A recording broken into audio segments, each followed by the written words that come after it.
우리 이 시간 앞뒤 좌우 분들과 함께 인사하도록 하겠습니다. 참 잘 오셨습니다. 함께 인사하겠습니다.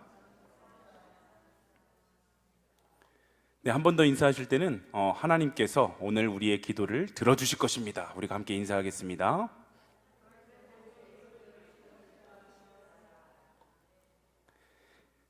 한 자매가 신학생과 교제하게 되어서 부모님께 인사를 시키려고 집에 데려갔다고 합니다.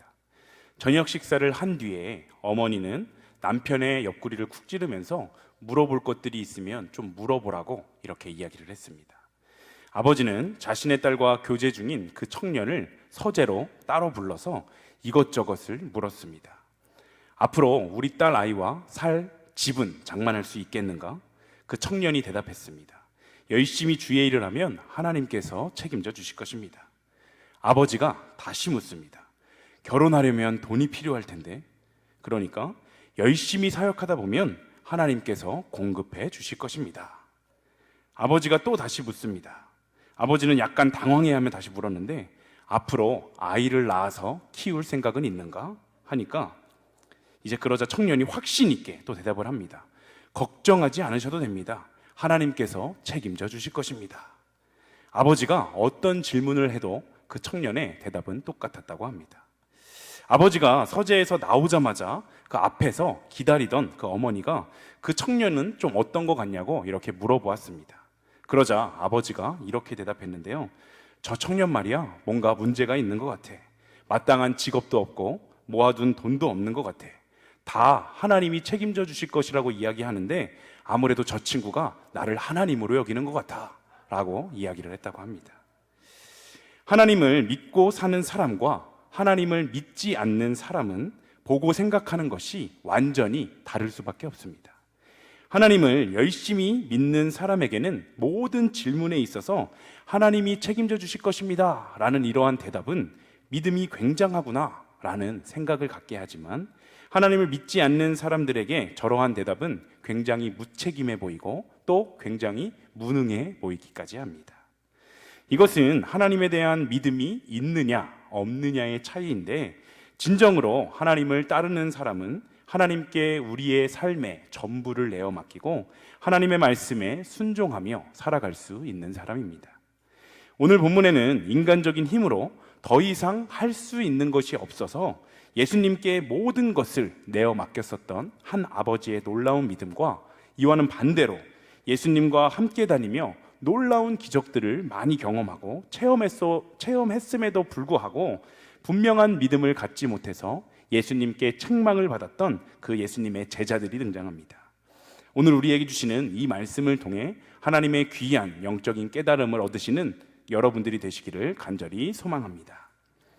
오늘 본문에 보면 한 아버지가 귀신에 들려서 간질 발작을 일으키는 자기의 아들을 예수님께로 데리고 와서 도움을 요청하는 장면이 등장합니다.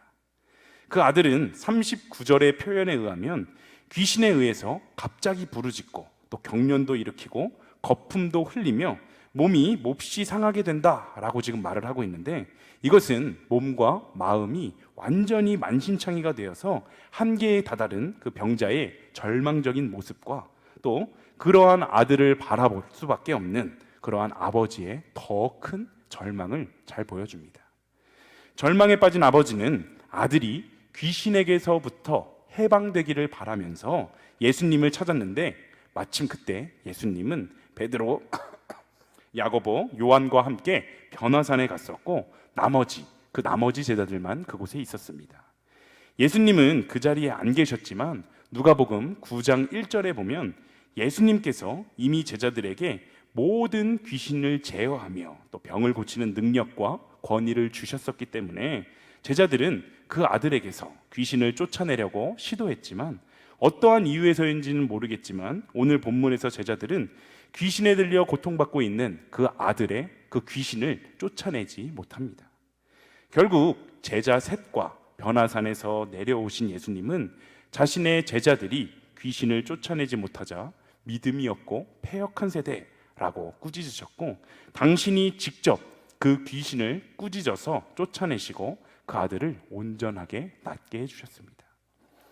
그런데 제가 이 말씀을 준비하려고 이 말씀을 묵상하던 중에 38절에 눈에 띄는 한 단어가 있었습니다. 본문 38절을 우리가 함께 읽어보겠습니다. 함께 읽습니다. 무리 중에 한 사람이 소리질러 이르되 선생님 청컨대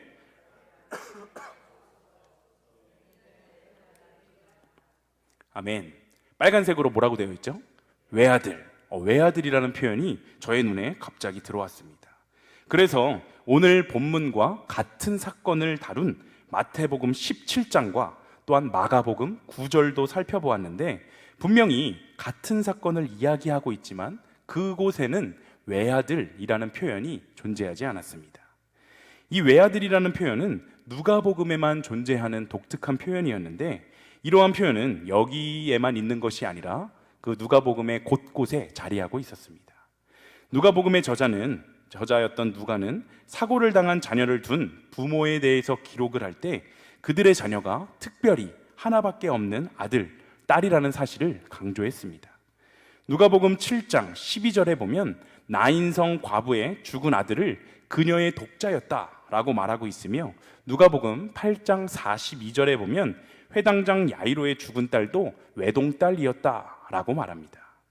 자녀들이 아무리 많더라도 그중 하나만 아프거나 사고를 당해도 부모의 마음은 찢어지도록 아픈 법인데 하나밖에 없는 자식을 가진 부모에게 자신의 자녀의 고통과 어려움의 문제가 처하게 된다면 그 부모의 마음은 차마 헤아릴 수조차 없습니다. 자신의 하나밖에 없는 자녀가 아파서 죽어가거나 고칠 수 없는 병에 걸려서 괴로워할 때 부모는 과연 체면을 차리거나 자존심을 차릴 수가 있을까요? 물론 각종 매체에 보면 정말 매정하게 아이를 버리는 비정상적인 부모가 있지만 정상적인 사고를 가진 부모라면 절대로 그럴 수 없을 것입니다. 그러했기에 예배를 주관하고 회당을 관리하며 많은 사람들을 다스리던 그 높은 지위에 있었던 회당장 야이로가 그 사회적인 체면에도 불구하고 예수님 앞에 무릎을 꿇고 간절하게 자기의 딸을 고쳐주실 것을 부탁한 것과 또한 오늘 본문에 등장하는 아버지가 38절에 보면 소리를 지르며 예수님 앞에 나아온 것, 바로 이것은 어찌 보면 너무나도 당연한 일입니다. 그런데 이처럼 하나밖에 없는 자녀의 문제를 안고 예수님께 나와왔던 이들에게 한 가지 공통점이 있었습니다. 그 한 가지 공통점이 있었는데 그것이 무엇이었냐면 하나같이 예수님으로부터 크고 놀라운 은혜를 입어서 자녀의 문제가 완전하게 해결되었다는 것입니다. 다시 말해 그들은 한결같이 누구보다도 절박한 문제로 인해 고통을 당하고 있었으며 그들이 안고 있던 문제는 이 세상 그 누구도 해결해 줄 수 없는 것들이었지만 이것을 예수님께 가지고 나아갔을 때 모두 시원하게 답을 얻었다는 것입니다. 우리는 바로 이 점에서 영적인 깨달음을 얻어야 합니다. 오늘을 살아가는 우리들의 삶에도 우리 스스로의 힘으로 도저히 해결할 수 없는 어려운 삶의 문제들을 마주할 때가 참 많습니다.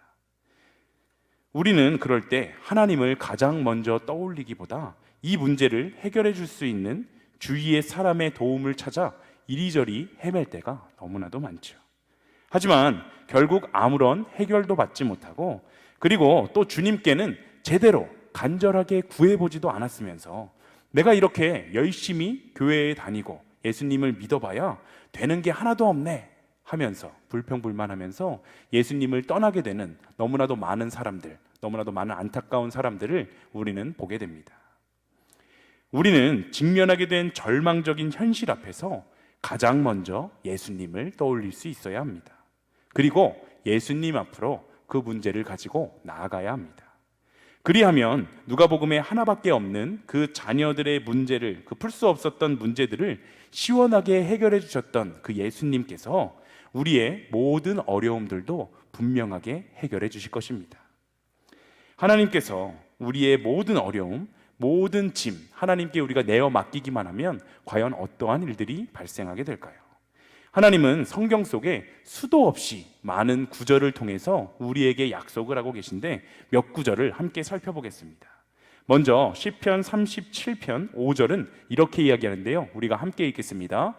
내 길을 여호와께 맡기라. 그를 의지하면 그가 이루시고. 아멘. 우리가 하나님께 모든 것을 맡기고 의지하기만 하면 하나님께서 모든 것을 이루어 주신다라고 말씀하십니다. 우리의 삶의 모든 문제를 하나님께 다 내어 맡기기만 한다면 친히 이 모든 것들을 해결해 주시고 모든 일들을 이루어 주신다는 말입니다. 또한 시편 55편 22절은 이렇게 이야기합니다. 함께 읽습니다. 내 짐을 여호와께 맡기라. 그가 너를 붙드시고 의인의 요동함을 영원히 허락하지 아니하시리로다. 아멘. 우리가 하나님께 모든 우리의 인생의 문제를 내어 맡길 때 하나님께서는 모든 것을 붙들어 주셔서 우리를 흔들리거나 넘어지지 않게 잡아주신다는 말씀입니다. 베드로전서 5장 7절은 이렇게 이야기하는데요, 우리가 함께 읽겠습니다. 너희 염려를 다 주께 맡기라. 이는 그가 너희를 돌보심이라. 아멘. 이 말씀은 주님께서 우리에게 관심을 가지고 사랑하는 마음으로 돌보아 주신다라는 그러한 말입니다. 하나님을 믿는 우리에게 하나님을 믿지 않는 사람들과의 차이점은 하나님을 믿고 열심히 신앙생활을 했더니 우리의 삶에 전혀 문제가 생기지 않더라, 아니면 하나님을 믿지 않는 사람들보다 확실히 하나님을 믿으니까 문제가 적게 생기더라 라는 이런 것이 아닙니다. 하나님을 믿는 우리는 믿지 않는 자들과 똑같이 삶의 자리에서 어려움과 문제들이 생겨나게 되지만 우리는 우리의 백인 하나님께 문제를 내어 맡길 수 있는 것에서 바로 믿지 않는 자들과의 차별점이 있는 것입니다. 우리가 반드시 기억해야 할 것은 우리의 삶이 하나님을 따르면서도 여전히 힘들고 여전히 지치고 여전히 넘어져 있다면 그 문제는 오늘 우리가 우리의 삶을 하나님께 얼마나 맡기고 있는지 나의 신앙을 먼저 점검해 보아야 한다는 사실입니다. 예수를 모르는 불신자들은 맡기려고 해도, 우리 자신들의 짐을 맡기려고 해도 맡길 곳이 없기 때문에 온갖 어리석은 짓을 다 합니다. 그런데 우리 그리스도인들은 맡길 대상이 있고 그 하나님께서 제발 좀 맡기라고 성경에 수도 없이 말씀하시는데 여전히 우리의 짐을 우리가 싸매고 끙끙 앓고 있는 그러한 미련한 모습을 우리는 보이고 있지는 않습니까? 그러므로 하나님의 자녀인 우리는 우리의 모든 짐을 여호와 하나님께 말로만 맡기는 것이 아니라 정말 나의 삶의 전부를 하나님께 내어 맡길 수 있는 믿음이 필요합니다. 해결할 수 없는 문제들, 또한 근심과 걱정, 질병과 고통, 환난과 역경, 핍박과 고난의 모든 짐을 다 하나님께 맡겨드릴 때 모든 것이 해결되고 기쁨과 감사가 넘치는 새로운 삶을 우리는 누릴 수 있게 될 것입니다. 제가 언제 새벽에 한번 말씀드렸던 예화를 한 번 더 소개하도록 하겠습니다. 저희 집은 엘리베이터가 없는 4층 집입니다.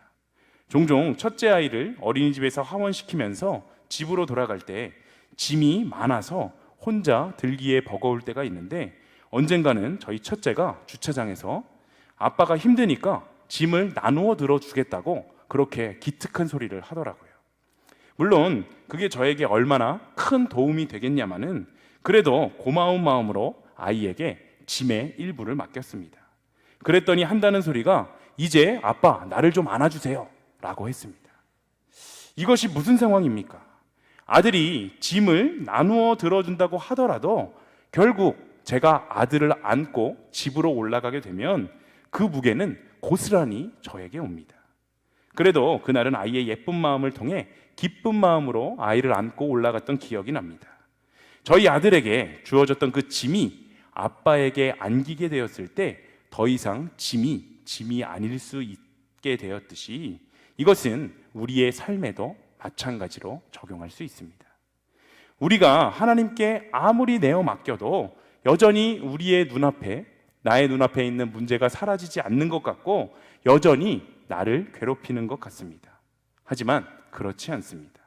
진짜로 하나님께 우리의 모든 무거운 짐을 내어 맡긴다면 우리에게는 여전히 그 무거운 짐이 나의 눈앞에 있는 것처럼 보인다 하더라도 분명히 하나님께서 우리를 통째로 안으시고 우리의 어려움이 더 이상 어려움이 아닐 수 있도록 해주시는 분이 우리가 믿고 따르는, 나를 너무나도 사랑하시는 하나님임을 기억하시며 이 시간 기도하며 나아가는 일신교회의 모든 성도님들 다 되시기를 소망합니다. 오늘 본문 40절을 함께 읽어보겠습니다. 40절입니다.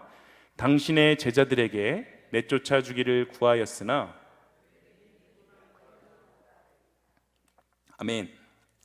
예수님께 나아가 아들의 고칠 수 없었던 질병이 나음을 받았던 그 아버지는 예수님께 앞서서 먼저 예수님의 제자들에게 그 아들의 귀신을 내쫓아 주기를 구했지만 그들이 하지 못했다라고 지금 말하고 있습니다.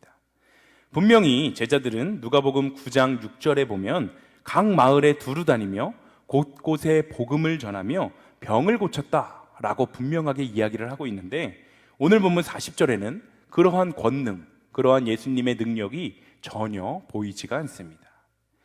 어떤 사람이 귀신 들린 아들을 데리고 예수님을 찾아왔을 때 제자들, 그 아버지를 보았을 때 뭐라고 이야기를 했을까요?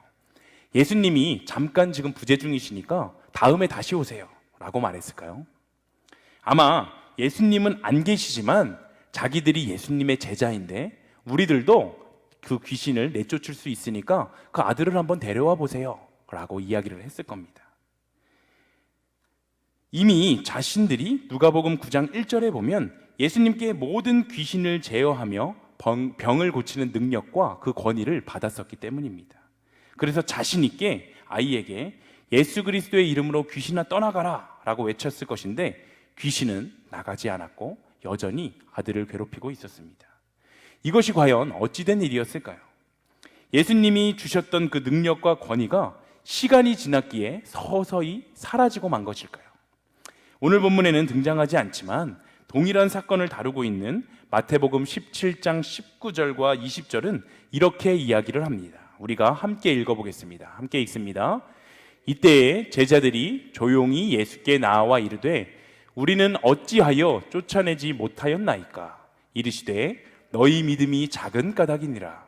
진실로 너희에게 이르노니 만일 너희에게 믿음이 겨자씨 한 알만큼만 있어도 이 산을 명하여 여기서 저기로 옮겨지라 하면 옮겨질 것이요 또 너희가 못할 것이 없으리라. 아멘. 예수님은 제자들이 귀신을 쫓아내지 못했던 이유가 믿음이 작았기 때문이다 라고 말씀하십니다. 그런데 우리가 기억해야 할 것은 산 아래에 남아 있었던 제자들이 예수님의 권능을 가지고 있었음에도 불구하고 아이의 병을 고쳐주지 못했던 그 모습, 바로 그 모습이 바로 우리가 현실에서 지금도 오늘도 겪고 있는 문제라는 사실입니다. 분명히 천지 만물을 지으신 하나님이 나의 편인데 이 땅에는 여전히 악의 세력이 존재하고 제자인 우리들은 그 세력을 내쫓아내지 못하고 세상 가운데 쓰러지고 넘어지는 모습을 너무나도 많이 보여주기 때문입니다. 예수님의 제자들은 예수님의 그 병을 고치시는 엄청난 능력을 받았었지만 그럼에도 불구하고 믿음이 작은 상태에서는 그 어떤 것도 행할 수가 없었습니다. 그러나 마태복음 20절, 그 20절에서 예수님이 말씀하시고자 하는 핵심은 믿음의 크고 작음이 아니라 바로 믿음의 생명력에 있습니다. 겨자씨는 아주 작지만 그곳에는 생명이 있는데 그래서 환경적인 여건만 아주 잘 갖추어지면 자라고 또 자라서 새가 날아들어서 그 가지에 집을 지을 수 있을 만큼 큰 나무가 됩니다. 따라서 겨자씨만큼의 믿음이란 어떤 상황 속에서도 하나님을 신뢰하고 소망을 가질 수 있는 살아있는 믿음, 바로 죽은 믿음이 아니라 살아있는 믿음을 가리키는 것입니다. 즉 이 말은 믿음의 크기보다 더 중요한 것이 바로 하나님을 진짜로 믿는 것이라는 것입니다. 하나님을 진짜로 믿는 믿음은 참되신 하나님께 드리는 기도라면 아무리 작다 하더라도 아무리 적다 하더라도 큰 결과를 가져올 수 있다라는 것을 믿는 믿음입니다. 삶의 고통과 어려움의 문제 앞에서 우리가 할 수 있는 것은 도저히 안 보일 때 우리가 할 수 있는 것은 기도밖에 없다는 것을 기억하고 무릎으로 하나님께 나와 우리는 모든 것을 내어 맡겨야 합니다. 분명한 것은 우리가 할 수 있는 것은 기도밖에 없지만 우리가 할 수 있는 것 중에 가장 강력한 힘을 가지고 있는 것도 우리의 기도라는 사실을 우리는 잊지 말아야 합니다. 예수님을 믿는 우리들에게 이미 예수님의 그 놀라운 능력이 주어져 있습니다. 이것은 예수님이 살아계셨던 그 2000여 년 전의 제자들에게만 해당하는 사실이 아니라 오늘을 살아가는 우리들에게도 동일합니다. 문제는 우리에게 예수님의 능력이 주어져 있다는 이 사실을 믿느냐 그렇지 않느냐에 달려 있음을 기억하고 우리의 일상의 삶 가운데에서도 아무리 어려운 고통과 고난의 순간 가운데에서도 주님만을 믿고 담대하게 나가며 예수님의 능력으로 모든 일을 넉넉히 감당하여 이겨내는 일신교회의 모든 성도님들이 다 되시기를 소망합니다. 훗날 믿음이 작다고 예수님께 오늘 본문에 보면 믿음이 작은 제자들 책망을 받았었죠. 그러한 제자들이 오순절 성령 강림 이후에는 예수님처럼 놀라운 일을 행하여 복음을 담대하게 전한 기록이 누가가 쓴 그 사도행전에 넘쳐납니다. 성령으로 충만하게 되자 제자들은 전혀 다른 사람이 된 것입니다. 오늘날 교회와 성도가 초자연적인 그러한 놀라운 기적, 놀라운 역사를 체험하지 못하는 이유는 성령이 충만하지 못하기 때문이고, 성령이 충만하지 못한 이유는 바로 우리가 기도하지 않기 때문입니다. 오늘 본문인 귀신 들린 아들을 치유해주지 못한 사건을 기록한 또 다른 병행 본문인 마가복음 9장 29절은 이렇게 이야기하는데요, 우리가 함께 읽겠습니다. 이르시되 기도 외에는 다른 것으로는 이런 종류가 나갈 수 없느니라 하시니라. 아멘. 예수님은 자신들이 어찌하여서 귀신을 쫓아내지 못한 것이냐고 묻는 제자들에게 기도 외에는 그 어떤 것도 이런 종류가 나갈 수가 없다라고 말씀하십니다. 교회와 성도가 기도함으로 성령 충만할 때 성령의 능력이 우리들에게 나타나게 될 것인데, 초대교회 성도들이 모이기에 힘쓰고 기도하기에 힘썼던 것처럼 우리도 기도하기에 힘써 성령의 능력을 받고 복음 전도의 사명을 담대하게 할 수 있어야 합니다. 우리는 이 시간 주님을 예배하기 위해 모였습니다. 특별히 이 늦은 밤 시간, 남들은 불금이다 하면서 세상 유의를 즐기고 또 때로는 집에서 혼자만의 시간을 가지며 편안하게 쉴 수도 있는 이때에 우리는 기도하기 위해서 이 자리에 모인 것이지 않습니까? 기도할 때 기적이 일어납니다. 다니엘은 비방하는 무리들이 있음에도 굴하지 않고 하루 3번 하나님께 기도하다가 사자굴에 들어가게 되었지만 그곳에서 상처 하나 없이 구출되는 기적을 맛보았습니다. 요나는 주님의 명령을 거역하고 도망하다가 징계를 받아 물고기 뱃속에 들어가게 되었는데 그는 곧 죽게 될 그 자리에서 하나님께 회개하는 기도를 하다가 물고기 뱃속에서 살아나와 니느웨 백성을 구하는 놀라운 기적을 경험했습니다. 옥중에 갇혀있던 바울도 기도할 때 감옥에 지진이 일어나고 옥문이 열리면서 매였던 것이 풀어지는 그런 놀라운 기적을 경험했습니다. 예수님도 기도하실 때 기적이 일어나 병든 자가 치료함을 받고 귀신이 떠나가는 역사가 수도 없이 발생했습니다. 오늘 이 시간 우리가 기도할 때 하나님의 놀라운 기적을 경험하시기를 간절히 소망합니다.